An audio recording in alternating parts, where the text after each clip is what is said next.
But before starting with today's class में कुछ important information आप लोगों को दे देता हूँ कि that today we are going to start with the preparatory series में। आज आपकी प्रिपरेटरी सीरीज स्टार्ट कर रहा हूँ और आज हम फर्स्ट सेट या सेट वन जिसमें कोड होंगे, सेट वन सेट टू इस तरह से कोड होंगे। ठीक है, ये पेपर्स होंगे।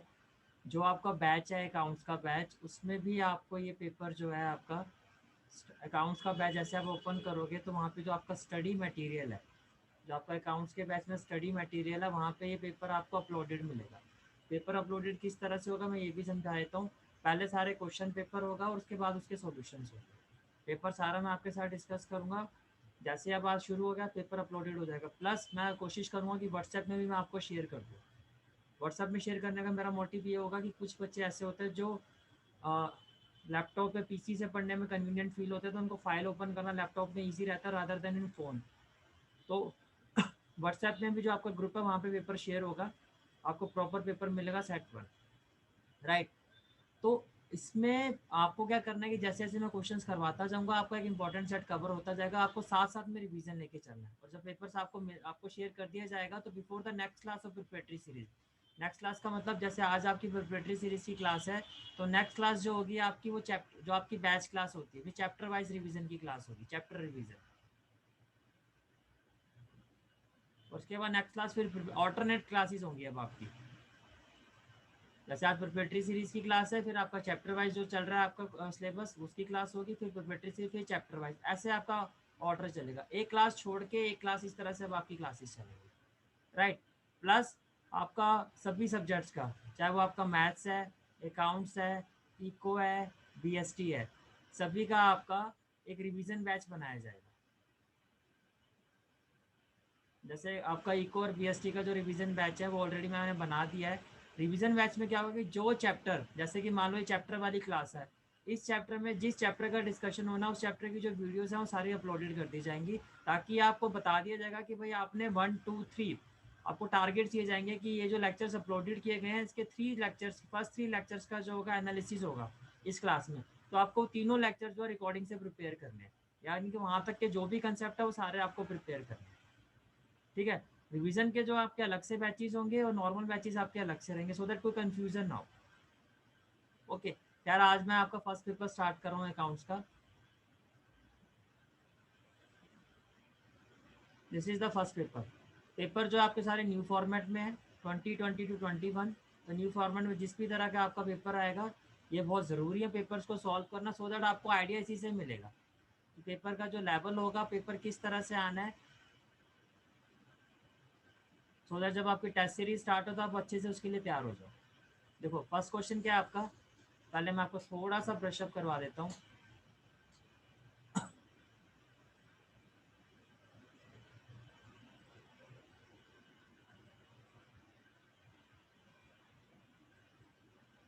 देखो क्वेश्चन में क्या क्या चीज़ें लिखी हुई हैं।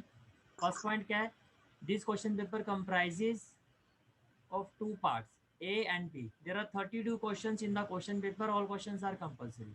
Part A is compulsory for all candidates. Part A इसी तरह से आपका पेपर का फॉर्मेट होगा। Part B has 2 options. That is analysis of financial statement computerized. तो ये तो हम लोगों ने नहीं करना होता, हम लोग करते हैं analysis of financial statement. Question number 1 to 13, 23 to 29 are very short answer type questions carrying 1 marks। 1 to 13 जो है आपके ये भी 1 मार्क्स के क्वेश्चन है और 23 to 29 ये भी आपके 1 मार्क्स के क्वेश्चन है। तो 13 क्वेश्चन तो ये हो गए आपके। राइट। और 6 क्वेश्चन ये हो गए आपके।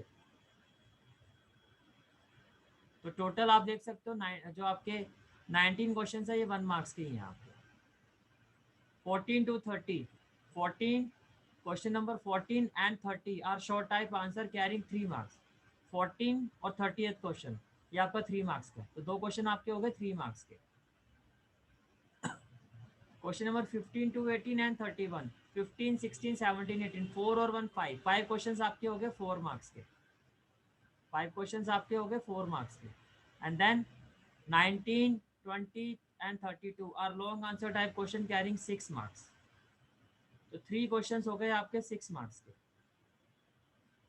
21 and 22 are long answer type 2 questions carrying 8 marks each। 21 है ये कॉम्प्रिहेंसिव क्वेश्चंस होते हैं, तो 2 क्वेश्चंस हो गए आपके 8 मार्क्स के। अगर आप ओवरऑल देखो तो क्या आपने यहाँ से देखा क्योंकि 19 अराउंड क्वेश्चन आपके 1 मार्क्स के हैं, 2 क्वेश्चन आपके 3 मार्क्स के हैं, 5 क्वेश्चंस आपके 4 मार्क्स के हैं, और 3 क्वेश्चंस आपके 6 मार्क्स के हैं, और 2 क्वेश्चंस आपके 8 मार्क्स के। तो आप पेपर को देखो कितनी सारी चीज़ें इस पेपर में, डिफरेंट टाइप ऑफ क्वेश्चन हैं और इनकी वेट। तो अब इस, मैं आपको पहले भी ये चीज़ बोल चुका हूँ, मैं फिर से ये चीज़ बोलूँगा, अकाउंट्स का पेपर छूटता है उसका रीज़न यही होता है कि बहुत सारे क्वेश्चंस होते हैं और अलग अलग कैटेगरी के मार्किंग स्कीम के हिसाब से भी देखो, 8 मार्क्स का, 6 मार्क्स का, लॉन्ग भी है, शॉर्ट भी है, और 1 मार्क का भी ऐसे नहीं आप एकदम देखते ही आप कर दोगे। 1 मार्क का इतने सारे क्वेश्चन होना ये ब्लेसिंग एंड डिस्गाइज नहीं है, ये तभी आप कर पाओगे जब कंसेप्ट आपके अच्छे से प्रिपेयर होंगे। तो जितने ज़्यादा क्वेश्चन आप करोगे, जितने ज़्यादा पेपर्स आप करोगे, मैं आपको यही बताऊंगा, जो चीज़ मैं बोल रहा हूँ चीज़ को ध्यान से सुनना, मैं फिर से लाइन रिपीट करो, जजमेंट इसको जज करने की कोशिश करना। जितने ज़्यादा पेपर्स आप सॉल्व करोगे उतने ज़्यादा आप एमसीक्यू को कवर करोगे, उतने ज़्यादा इंपॉर्टेंट क्वेश्चंस आपके कवर होंगे। क्योंकि मेन रीज़न ये है कि जो ये न्यू फॉर्मेट है ये सभी के लिए न्यू है। एक पहले वाला फॉर्मेट होता है जो इतने सालों से चला हुआ आ रहा है, वो हमें भी पता होता है कि इसको कैसे टैकल करना, किस सेक्शन से स्टार्ट करना, क्या स्ट्रैटेजी होनी चाहिए। जब सभी चीज़ें न्यू है तो सबके लिए न्यू है, आपके लिए भी न्यू है, मेरे लिए भी न्यू है, सबके लिए न्यू है।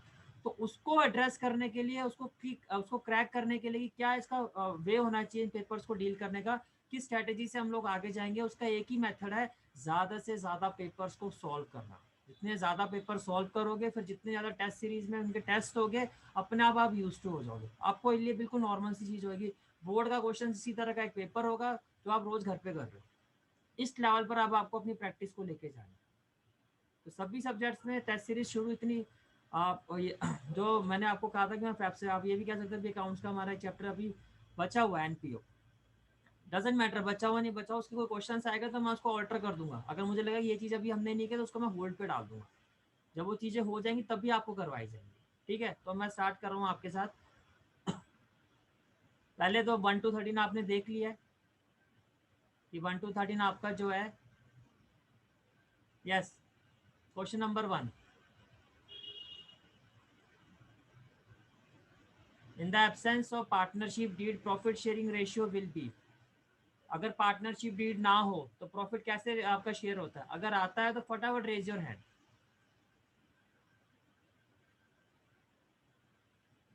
यस हर्ष। भैया equal ratio. Equal ratio, yes, बिल्कुल इसमें इक्वल रेशियो होगा आपका। अगर पार्टनर जो प्रॉफिट होता है इक्वल रेशियो में डिस्ट्रीब्यूट होता है, रिस्पेक्टस होता है पार्टनर्स कैपिटल। डजेंट मैटर किसी पार्टनर की कितनी कैपिटल है, अगर पार्टनरशिप डीड नहीं है, आपकी कैपिटल ज़्यादा है कम है, आपका इक्वल रेशियो में ही डिस्ट्रीब्यूशन होगा। Question number 2, yes anybody? Question number 2,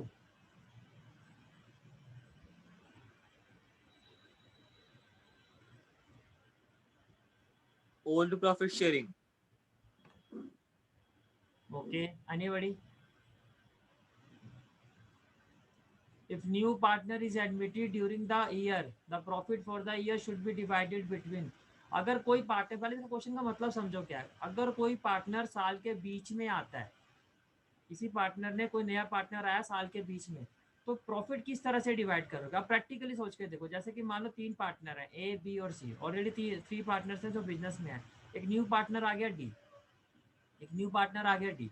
मान लो इस पार्टनर, फाइनेंशियल ईयर है आपका जो 1 अप्रैल 2018 से स्टार्ट हुआ है और 31 मार्च 2019 के खत्म होगा। अब ये जो पार्टनर आया है, जो आपका न्यू पार्टनर आया, ये कब आया? ये पार्टनर आया आपका सिर्फ 1 अक्टूबर को। और प्रॉफिट कैसे डिस्ट्रीब्यूट करोगे? तो प्रैक्टिकली अगर मैं बात करूं कैसे डिस्ट्रीब्यूट होगा भाई, इस पीरियड से फर्स्ट अप्रैल से लेके फर्स्ट 30 सितंबर तक, 1 अप्रैल to 30 सितंबर, जो प्रॉफिट होगा वो ओल्ड पार्टनर्स में डिवाइड होगा। जो प्रॉफिट का शेयर होगा वो 3 पार्टनर्स में डिवाइड होगा। एंड देन 1 अक्टूबर से लेकर 31 मार्च तक जो प्रॉफिट होगा, इतने टाइम पीरियड का जो प्रॉफिट होगा वो 4 पार्टनर्स में डिवाइड होगा। तो अगर ये ऑप्शन देखो आप, if new partner is admitted during the year, the profit for the year should be divided between equal period on an agreed basis, pre admission and post admission. Yes, this is the option, pre admission. उसके admission से पहले का profit ये अलग होगा और उसके admission के बाद का अलग होगा। तो इसका आंसर आपका सेकंड होगा। You can see that answer.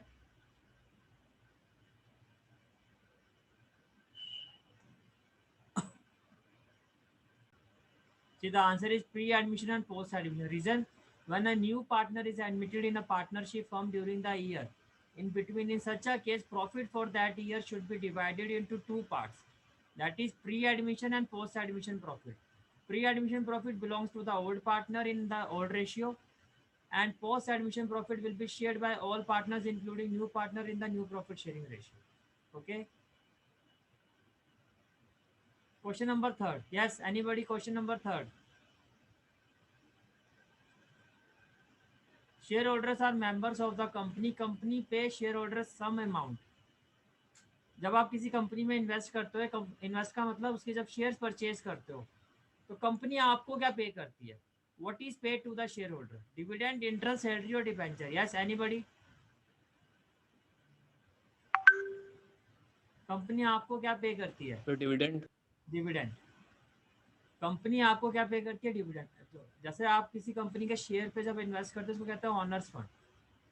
Honours का मतलब आप उस कंपनी के ऑनर हो जाते हो उतने परसेंटेज के लिए, तो ऑनर्स को क्या मिलता है? प्रॉफिट। तो उस प्रॉफिट को ही डिविडेंड कहा जाता है। तो थर्ड का आंसर क्या होगा आपका? Dividend. You can see that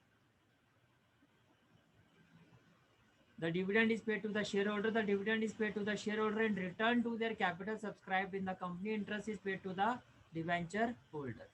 Okay, next question.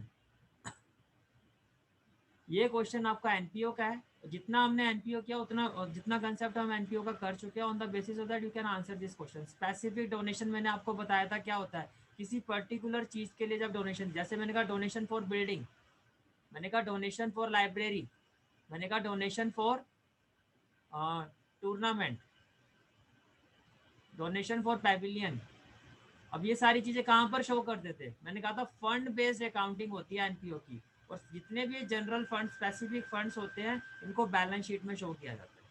तो स्पेसिफिक सारी स्पेसिफिक डोनेशन जो होते हैं इन्हीं पर्टिकुलर फंड्स में ऐड होती है। अगर मान लो पैविलियन का डोनेशन आए तो पैविलियन में ऐड हो जाएगा। तो स्पेसिफिक डोनेशन को हम कहाँ पे शो करते हैं? ट्रेडिंग में तो है, मतलब ही नहीं बनता। कंफ्यूजन इन तीनों में है। रिसिप्ट एंड पेमेंट में तो नहीं होगा। इनकम एंड एक्सपेंडिचर में तो रिवेन्यू नेचर की चीज होती है, ये रिवेन्यू का होता नहीं, कैपिटल होता है। बैलेंस शीट में शो किया जाता है। कहाँ पर शो किया था? बैलेंस शीट में। Question number 5, yes anybody? Unrecorded liability will be shown in. जो अनरिकॉर्डेड लायबिलिटी, आपको भी नहीं पता था ऐसी कोई लायबिलिटी है, बाद में आपको पता चला, कहाँ पर शो करते हो? यस, 4 ऑप्शंस आपके सामने, बताओ। Debited to realisation account, debit side of realisation account, बिल्कुल। अनरिकॉर्डेड एसेट्स और अनरिकॉर्डेड लायबिलिटीज को हम रियलाइजेशन अकाउंट की डेबिट साइड में शो करते हैं जब हम पे करना शुरू करते हैं। जब डिसोल्यूशन होता है तब अनरिकॉर्डेड लायबिलिटी का कंसेप्ट हमने पढ़ा था डिसोल्यूशन के केस में, जब बिजनेस को वाइंड अप किया जाता है। तो debit side of realisation account में हम अनरिकॉर्डेड लायबिलिटी को शो करते हैं। Okay, question number 6, yes anybody? Question number 6,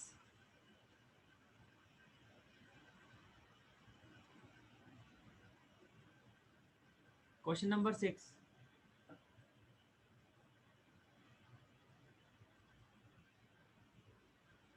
at the time of forfeiture of shares, with what amount share capital account will be debited?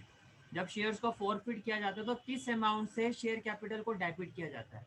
If the shares of ₹20 on which ₹16 called, एक share 16 rupees का है, लेकिन called जो हुई है वो 16 rupees तक की हुई है, और पे कितना किया है जिसके शेयर फॉरफिटेड किया गया? ₹12।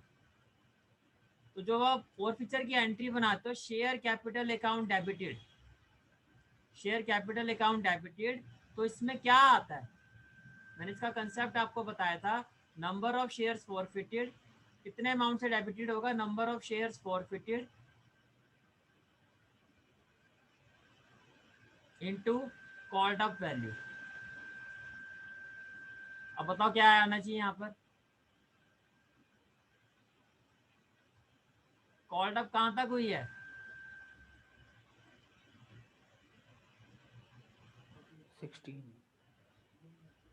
हर्ष, आवाज नहीं आ रही है, थोड़ा जोर से बोलो। 16, क्योंकि 16 रुपीज तक की कॉल हुई है। तो जब शेयर कैपिटल अकाउंट को डेबिट किया जाता है तो जितने रुपीज की कॉल होती है उसी को वहां पे कैपिटल अकाउंट में उस अमाउंट को डेबिट किया जाता है। तो 16 is the right answer. Okay, yes, question number 17, Question number 17. capital of another partner. At the time of dissolution, a partner cannot take over capital of another partner, liability and recorded assets or liability assets. तो इसका answer होगा capital of another partner. Dissolution के time पर आप किसी और partner की capital को नहीं ले सकते, ऐसा कोई भी कंसेप्ट हमने स्टडी किया भी नहीं है और ना ऐसा कुछ होता है. तो A is the right option. 8.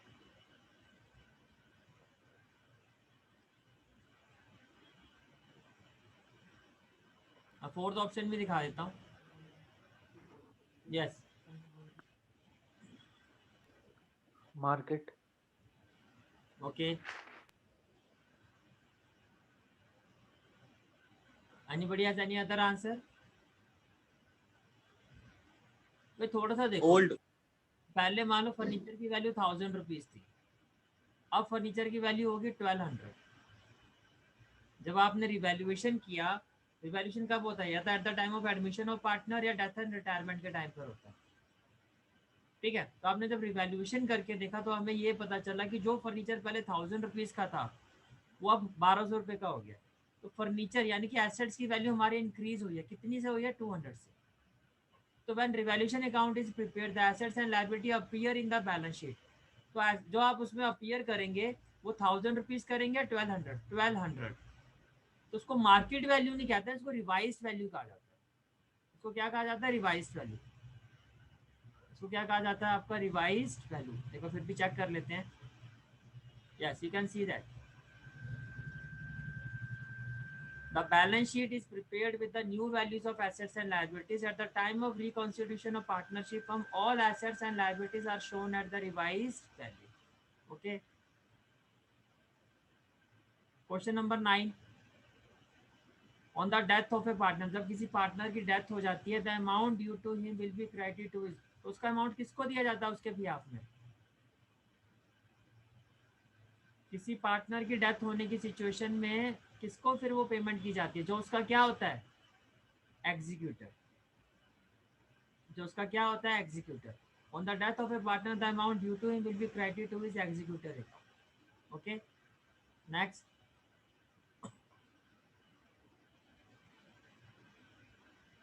Existing goodwill shown in the balance sheet is debited to the partner at the time of retirement in which ratio? Existing goodwill जो होती है, जो बैलेंस शीट में होती है, हमने दो केसेस पढ़े थे. एग्जिस्टिंग गुडविल एक गुडविल वैल्यूड एट. जो एग्जिस्टिंग गुडविल होती है जो बैलेंस शीट में ऑलरेडी होती है उसको डेबिट किया जाता है. जैसे कोई नया पार्टनर आता है एट दैट टाइम इस गुडविल को क्या किया जाता है? राइट ऑफ किया जाता है. तो किस रेशियो में किया जाता है? ओल्ड में, इक्वल में, गेन में या न्यू रेशियो में? Yes, Old. Old ratio. किस रेशियो में किया जाता है इसको? ओल्ड रेशियो में. ए is the right option.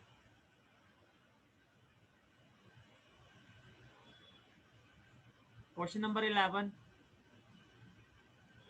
A partner which was retired is not liable for any debt incurred by the firm. Dash is retirement. Yes. कहता partner जो retired हो चुका है is not liable for any debt incurred by the firm. तो dash is retirement. तो उसकी retirement के time पर ऐसा होता है before is retirement, after is retirement, all after, during and before. किस टाइम पर वो फर्म की लायबिलिटी से बाहर हो गया कि अब मुझे कुछ नहीं करना? रिटायरमेंट से पहले, रिटायरमेंट के टाइम पर या रिटायरमेंट के बाद ऐसा होना? After. आफ्टर. एक बार मैं चेक भी करवा देता हूँ आपको. 11, you can see that after. Once a partner retire from a partnership, he will not be liable for any. He will not be liable for any debt or liability of the firm due after his retirement, as he is no longer a partner now in the firm. He is responsible for the debt and other liability up to the date of his retirement. ठीक है. Next question. Question number 12. Anybody?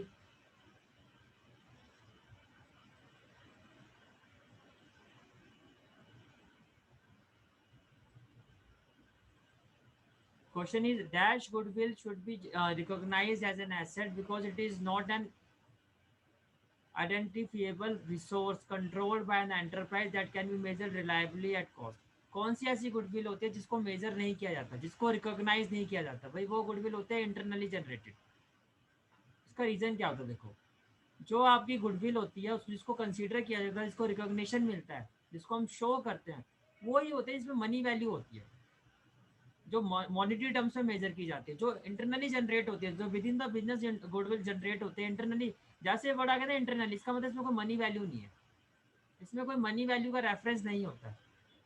Internally generated goodwill जो होती है वो money value के reference में नहीं होते। और जो चीज़ मनी वैल्यू में शुरू से आप अकाउंटेंसी पढ़ रहे हैं, इसमें तो जो मॉनिटरी ट्रांजेक्शन होगी जिसको आप मनी की टर्म्स में मेजर कर सकते हैं, हम उसी को शो करते हैं। तो इंटरनली जनरेटेड जो गुडविल होती है उसको हम शो नहीं करते। अब आप रीज़न एक बार एग्जैक्टली जो रीज़न मैंने आपको बताया, जो मेन रीज़न है वो यही है इसका।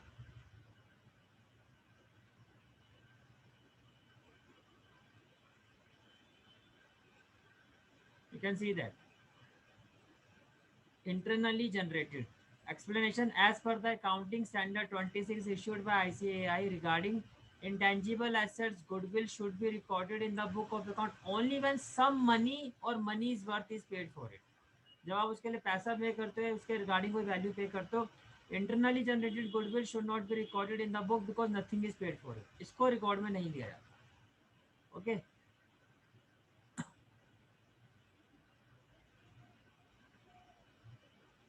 Yes, question number 13।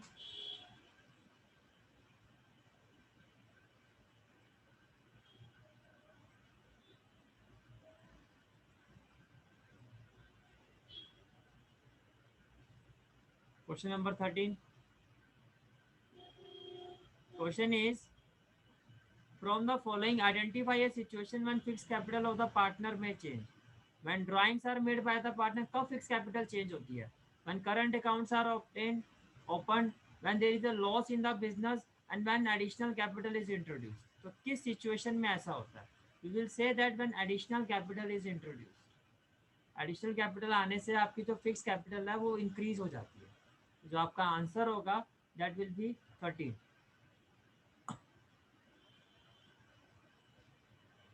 You can say that when additional capital is introduced, explanation, fixed capital of the partner will remain fixed, but there are two situations when fixed capital of the partner may change. One, when additional capital is introduced by the partner.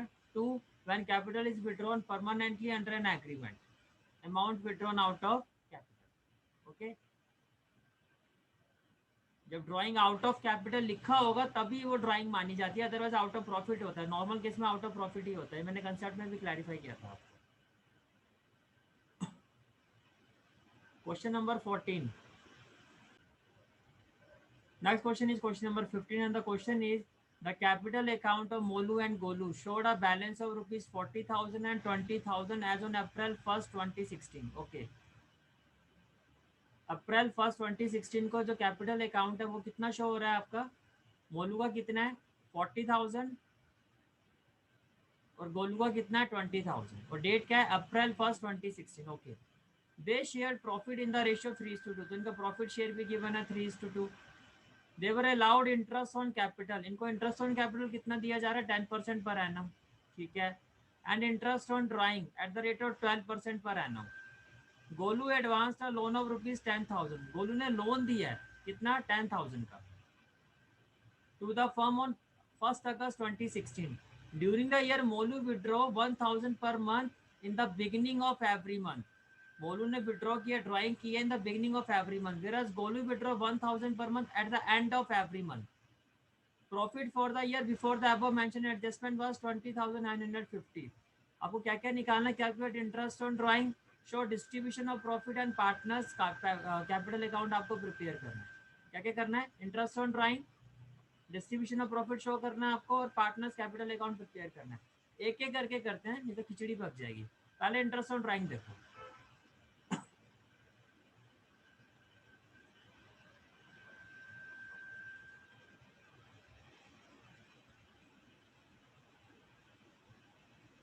C, first of all जो मोलू की drawing है, मोलू की जो drawing है according to the question वो है 1,000 per month in the beginning of every month. अब interest on drawing का जो कंसेप्ट होता है वो क्या था? इंटरेस्ट ऑन ड्राइंग का जो आपका कंसेप्ट था वो ये था आपका टोटल ड्राइंग, या इसको हम कहते हैं total amount withdraw into rate of interest divided by 100 into F1 लिखो या T1 लिखो, T1 plus T2 divided by 2 divided by 12। अब यहाँ T1 क्या होता है आपका टाइम पीरियड और नंबर ऑफ मंथ्स। मैं F1 इसको एक काम करता हूँ, मैं M1 और M2 कर देता हूँ, जो आपको फैमिलियर हो। वहाँ फॉर्मूला लिख के नहीं दिखाना, पर आप किसको याद कर सकते हो। M1 का मतलब हो गया आपका number of months, M for months ऐसे याद रखोगे, number of months after first drawing. M2 हो गया नंबर ऑफ मंथ्स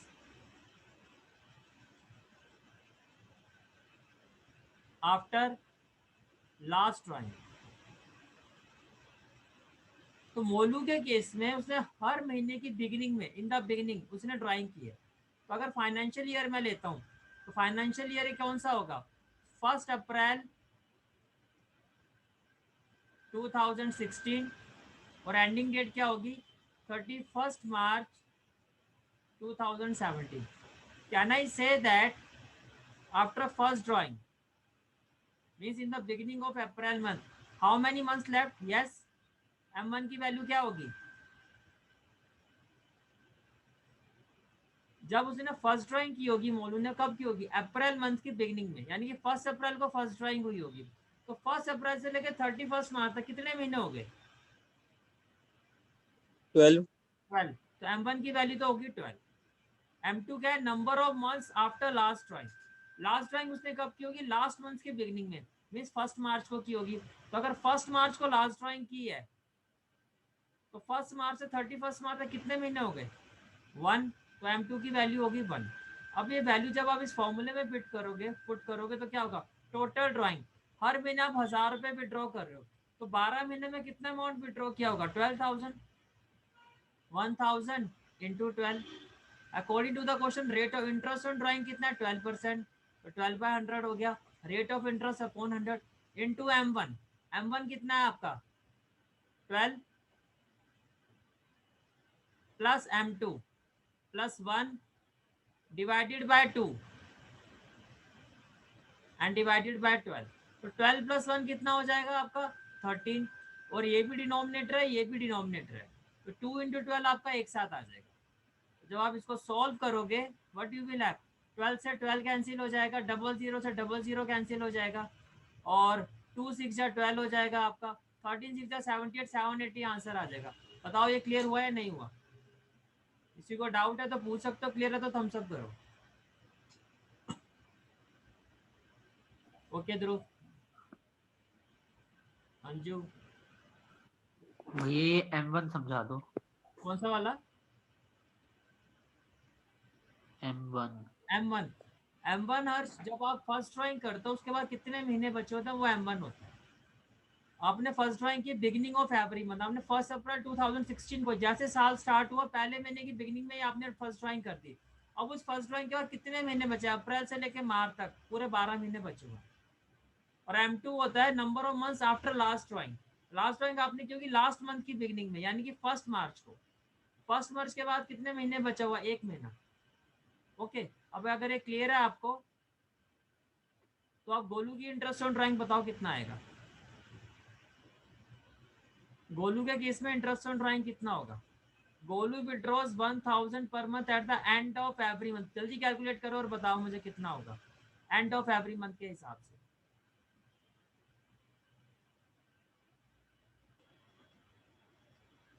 तो इन केस ऑफ ए गोलू देखो टोटल ड्राइंग तो अब भी आपकी कितनी होगी 12,000 end of every month. End of every month का मतलब क्या हुआ, अगर आप एंड ऑफ एवरी मंथ का केस देखोगे you can see that M1 क्या होगा। देखो again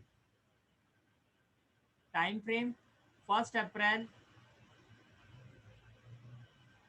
2016, 31 March 2017 at the end of every month. Can I say that जो फर्स्ट ड्राइंग हुई होगी 30 अप्रैल को हुई होगी। On the basis of this जो टाइम पीरियड है 30 अप्रैल के बाद नंबर ऑफ मंथ्स कितने हैं 11, तो M1 की वैल्यू होगी आपकी 11। लास्ट ड्राइंग जो हुई होगी 31 मार्च को ही होगी, तो 31 मार्च के बाद तो कोई नंबर ऑफ मंथ्स है नहीं, तो M2 हो गया आपका 0। फॉर्मूला क्या होता है total drawing 1000 into 12, rate of interest 12/100, M1 plus M2 divided by 2/12, ये 2 इंटू 12 एक साथ हो जाता है, दोनों डिनोमिनेटर होते हैं, M1 और M2 11 प्लस 0 11। तो जब आप सॉल्व करोगे 12 से आपका 12 कैंसिल हो जाएगा, 2 6 जा 12, final answer will be 660। Yes Dhruv your answer is correct. अब ये आपका फर्स्ट पार्ट हो गया, आपने इंटरेस्ट ऑन ड्राइंग निकाल दी। अपार्ट फ्रॉम दैट और क्या क्या निकालना है वो देखते हैं। इंटरेस्ट ऑन ड्राइंग हो गया हमारा। Show distribution of profit and prepare partners capital account. Okay,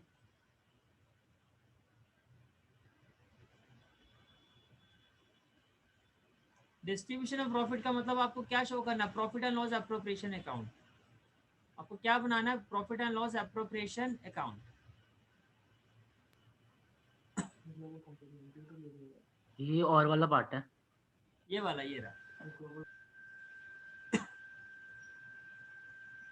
profit and loss appropriation account, right. First of all देखो,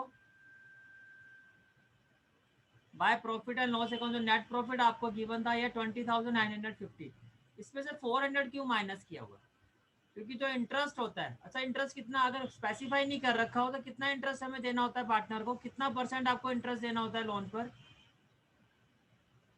अगर स्पेसिफाई नहीं किया होता तो कितना % इंटरेस्ट देना पड़ता है हमें, यस ध्रुव? 6%। कितना देना होता है 6%। कितना देना होता है 6%। देखो क्वेश्चन में क्या दिया हुआ है आपको, first of all total profit आपका ये है। जब आप profit and loss appropriation account बनाते हो तो पहले तो राइट हैंड साइड में क्या आता है, by net profit. By net profit 20,950, तो ये लिखोगे। बट बिफोर एप्रोप्रिएशन जो इंटरेस्ट ऑन लोन होता है सबसे पहले वो दिया जाता है। बिफोर एप्रोप्रिएशन जो इंटरेस्ट ऑन लोन होता है वो दिया जाता है। तो अगर आप क्वेश्चन में देखो, ये तो देखो इनकी कैपिटल है, कैपिटल पे आपको क्या देना है, इंटरेस्ट। मैं यहाँ पे पहले स्पेसिफाई कर देता हूँ कौन सी चीज कहाँ पर जाएगी। जो कैपिटल है इस पे आपको इंटरेस्ट देना 10%, तो interest on capital profit and loss appropriation की डेबिट साइड में आता है। या आप ऐसे समझो जो चीजें हमें पार्टनर को देनी होती है वो सब डेबिट में आती है, जो चीजें पार्टनर से फर्म के पास आएंगी वो क्रेडिट होगी। बट ये कुछ भी करने से पहले जो इंटरेस्ट एंड लोन है पहले वो दिया जाता है, काइंड ऑफ एक एक्सटर्नल लायबिलिटी है, पहले उसको क्लियर कर जाता है, फिर हम आपस में प्रॉफिट का डिस्ट्रीब्यूशन करेंगे। तो ये जो कैपिटल है आपकी, इस पे जो इंटरेस्ट है वो डेबिट साइड में शो होगा। देवर अलाउड इंटरेस्ट ऑन कैपिटल, ये हो गया। इंटरेस्ट ऑन ड्राइंग जो आपने निकाला, अच्छा ड्राइंग पे जो इंटरेस्ट है वो पार्टनर फर्म को देता है। तो मैंने क्या कहा, जो चीजें एज ए पार्टनर हम फर्म को देंगे वो क्रेडिट साइड में आएंगे, क्योंकि उसमें प्रॉफिट बढ़ रहा है फर्म का। अगर फर्म का प्रॉफिट इंक्रीज हो रहा है तो क्रेडिट साइड में शो होगा, डिक्रीज हो रहा है अगर फर्म पार्टनर को कुछ दे रही है तो प्रॉफिट कम हो रहा है तो वो डेबिट साइड में शो होगा। Then Golu advanced a loan of 10,000 to the firm on 1 August 2016। अब इसका कहीं भी इंटरेस्ट ऑन लोन मेंशन नहीं है। अगर नहीं मेंशन है तो कैसे करोगे, 10,000 अप्रैल मई जून जुलाई 4 मंथ्स हटा दो, तो 8 मंथ्स का तो इंटरेस्ट आपको देना होगा 8/12। और रेट ऑफ इंटरेस्ट कितना होता है आपका, आपका रेट ऑफ इंटरेस्ट होता है 6%। अगर कुछ भी स्पेसिफाई ना होता 6% होता है, राइट। तो इस केस में क्या होगा आपका 0000 विल बी कैंसिल आउट, 6 2 जा 12, 2 4 जा, तो कितना इंटरेस्ट ऑन लोन हमें देना होगा, 400 रुपीज का इंटरेस्ट ऑन देना पड़ेगा। तो before giving anything to the partner, first of all ये जो इंटरेस्ट ऑन लोन है, ये जो इंटरेस्ट ऑन लोन है ये इस प्रॉफिट में से रेड्यूस किया जाएगा, इसको लेस किया जाएगा।